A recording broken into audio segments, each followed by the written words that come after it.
नमो बुधाय, जय भीम, जय भारत, जय संविधान, जोहार साथियों। सबसे पहले तो मैं आप सबको मान्यवर कांसीराम साहब की जयंती की बहुत बहुत शुभकामनाएं देता हूं। और साथ ही साथ आज का दिन हम सब के लिए प्रेरणादायी दिन है, खुशी मनाने का दिन है, क्योंकि आज के दिन मान्यवर कांसीराम साहब का जन्म हुआ। वो मान्यवर कांसीराम साहब जिन्होंने अपनी नौकरी छोड़ी, अपने माँ बाप को छोड़ा, परिवार को छोड़ा और आजीवन शादी ना करने का, परिवार में ना रहने का संकल्प लिया और उस समाज को जो कभी शासक हुआ करता था उसको वापस शासक बनने का मार्ग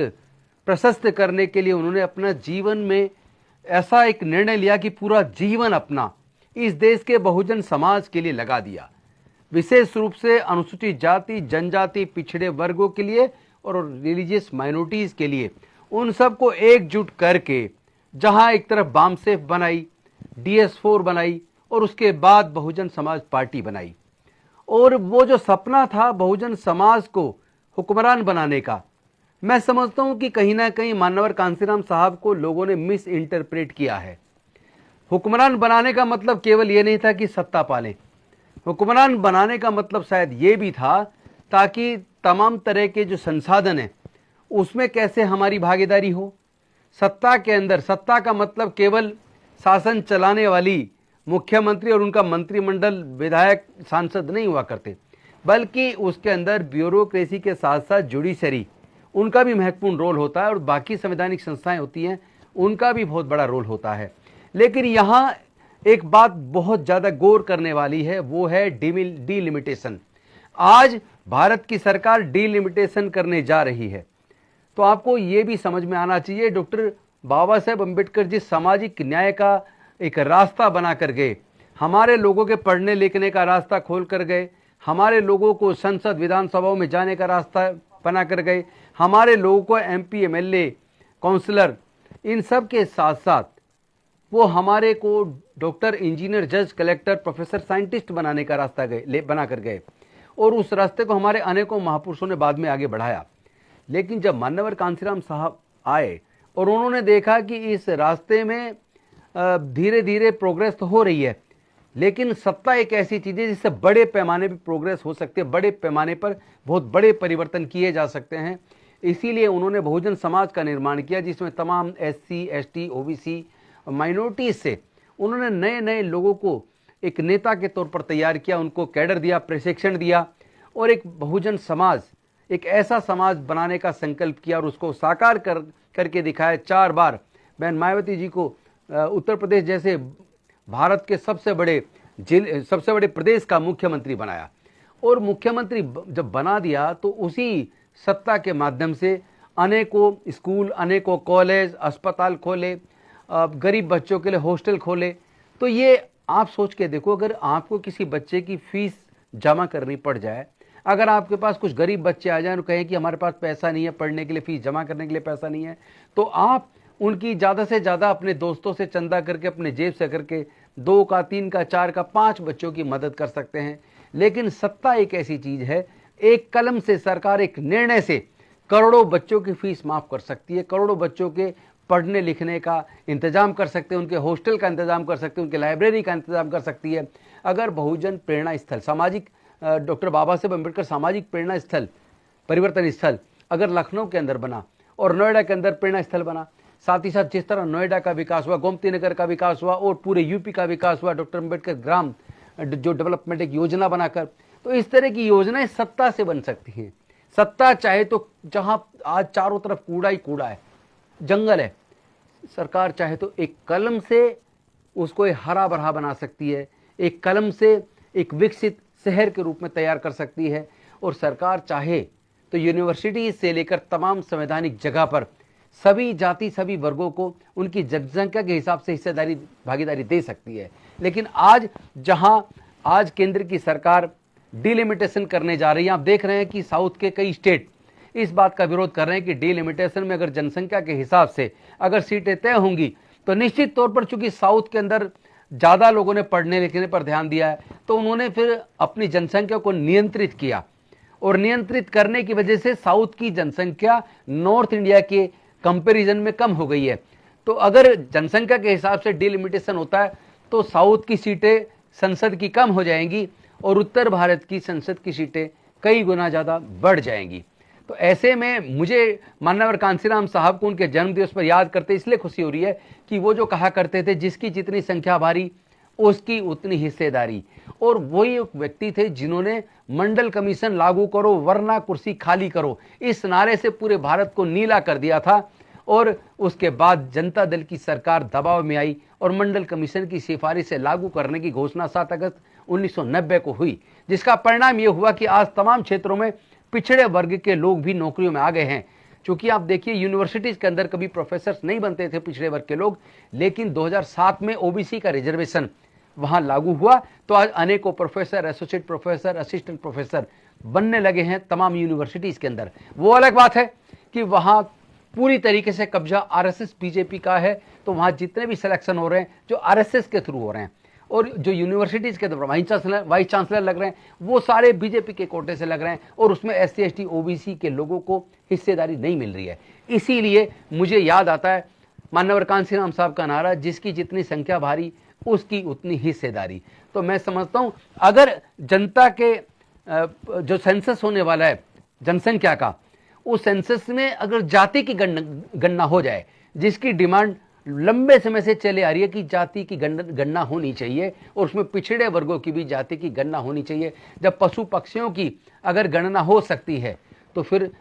ओबीसी के लोगों की जाति की गणना करने में दिक्कत क्या है? क्योंकि अगर जाति की गणना होगी तभी तो पता लगेगा कि उन ओबीसी के लोग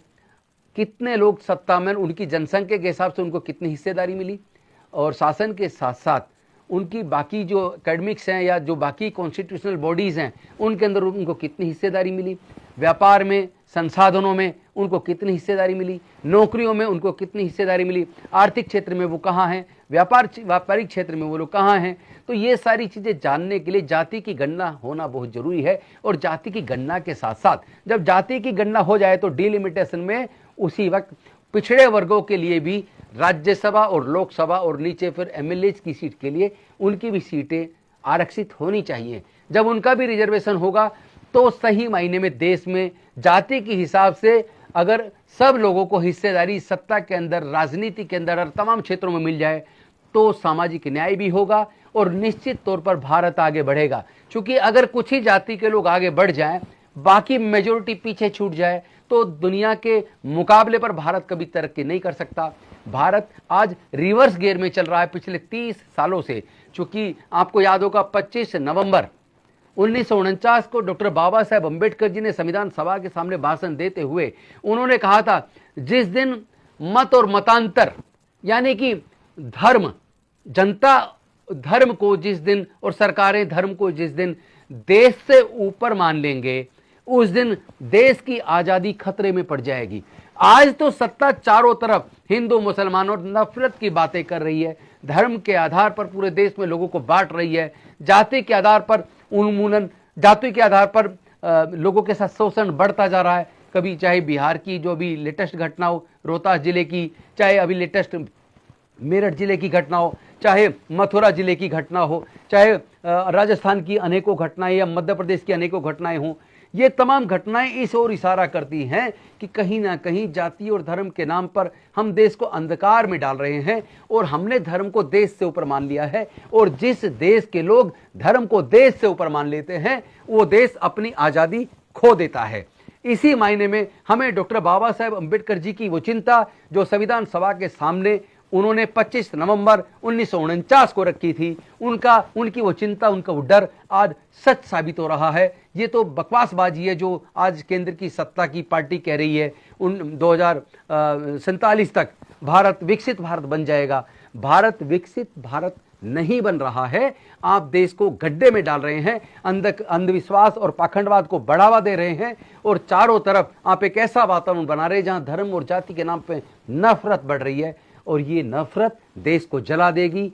और उधर आप महाबोधि महाविहार पे कब्जा करके बैठे हैं और दूसरी तरफ अपने धर्म की रक्षा की बात कर रहे हैं। अरे दूसरे धर्मों की भी इज्जत करो, दूसरे धर्म की आस्था की भी इज्जत करो, जाति की जनगणना कराओ और डिलिमिटेशन में सीट्स रिजर्व कीजिए, लोगों की जाति के हिसाब से उनको उनका हिस्सा दे दीजिए। तब मान्यवर कांसीराम साहब का भी सपना पूरा होगा। और मैं समझता हूँ ये देश निश्चित तौर पर, जब देश के सभी नागरिक चाहे वो किसी भी जाति धर्म के हों, जब वो सब तरक्की करेंगे तो पूरा देश तरक्की करेगा। जब केवल कुछ एक दो जाति के लोग तरक्की करेंगे तो देश तरक्की नहीं करेगा। और इन्हीं शब्दों के साथ बस मैं एक बात और कह के अपनी बात खत्म करता हूं कि मान्यवर कांसीराम साहब के बारे में लिखने वाले लोग, आलोचना और समालोचना करने वाले लोग, मैं समझता हूँ आज के दौर में उनके बारे में लिख रहे हैं, बोल रहे हैं, लेकिन जरा सोच के देखो किस वक्त उन्होंने क्या निर्णय लिया। कहाँ उन्होंने 60 के दशक में और उस वक्त मिशन मूवमेंट की शुरुआत की, 70 के दशक में बम सेफ बनाया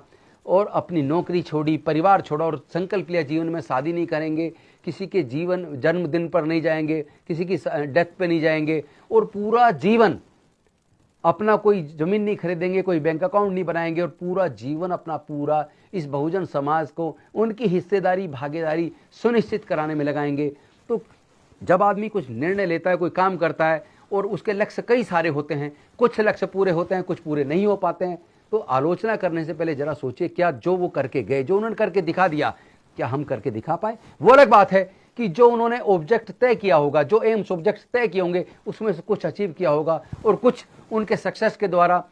रास्ता भटक जाने की वजह से बाकी का रास्ता रुक गया, चाहे वो रिवर्सल गियर में क्यों ना चला गया हो, चाहे आज आप ये कहें कि इससे नुकसान हो रहा है। लेकिन मैं समझता हूँ जो उन्होंने कर दिखाया, हमें ये देखना होगा उनकी सोच कितनी विस्तृत रही होगी, वो क्या और अचीव करना चाहते होंगे, किस तरह सभी क्षेत्रों में हिस्सेदारी भागीदारी सुनिश्चित कराना चाहते होंगे। लेकिन समय कम रहा होगा, समय से पहले उनका जाना और उनका जो उद्देश्य रहा होगा पूरा नहीं हो पाया। आज हम आलोचना करें उसकी बजाय इस बात की सीख लें कि जो वो करना चाहते थे वो तो हम करें, और जो सलाम दे रहे कि ये भी होना चाहिए था, तो उन क्षेत्रों में भी हम लोग भी अपनी खुद की जिम्मेदारी सुनिश्चित करें और उन क्षेत्रों में काम करके उसको साकार करें और तमाम समाज के लोगों को उनकी हिस्सेदारी भागीदारी दिलाने में अपनी भूमिका निभाएं। तो मैं समझूंगा कि हम सही मायने में, सच्चे मायने में मान्यवर कांसीराम साहब को श्रद्धांजलि अर्पित कर रहे हैं। मैं पुनः आप सब की तरफ से भी और अपनी तरफ से भी मान्यवर कांसीराम साहब की जयंती पर सबको अपार शुभकामनाएं देता हूं, उनके अपने श्रद्धासुमन अर्पित करता हूं। बहुत बहुत धन्यवाद। नमो बुद्धाय। जय भीम, जय भारत, जय संविधान, जोहार।